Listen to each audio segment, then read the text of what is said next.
Ariel listening, your urgent action is required. We're facing an eviction clef that state leaders can't or won't see. We have to staunch the bleating. There's no time for humming and hawing. We're not going to let them mess up some plan. No. Cities are selling off public housing, demolishing the buildings. Wreck we them? No. The head of Housing and Urban Development, Ben Carson, yeah, him. He cadenza upon the graves of people we've corralled on the streets. And we don't have new money to build public housing, but we have it for war? Bull. Our leaders should fess up to this lie like every fibberado.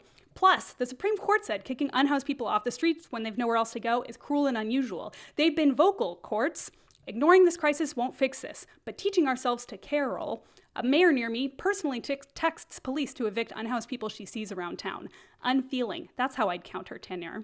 And if we're talking about police budgets, sheriffs and police shouldn't be evicting people. A cop erratic shouldn't be allowed to bring their attitude and inflict further harm on anybody traumatized on the street. So how long will we let this continue? Oh, and I want to talk about rent control too.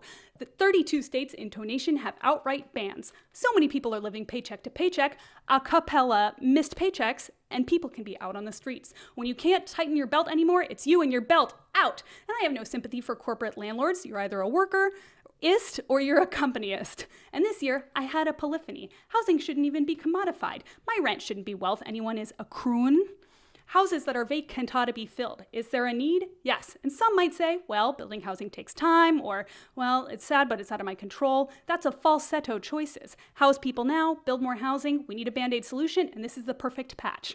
Look up online when the sheriff goes and stop an eviction. You'll delay he who puts people in misery. So I'm go spell it out for you. What would you have done unto yourself? That's what you should do-re me. And wherever you are, homelessness is on your ballot. So when you vote, don't forget the gregarious chant. How to sing is a human right.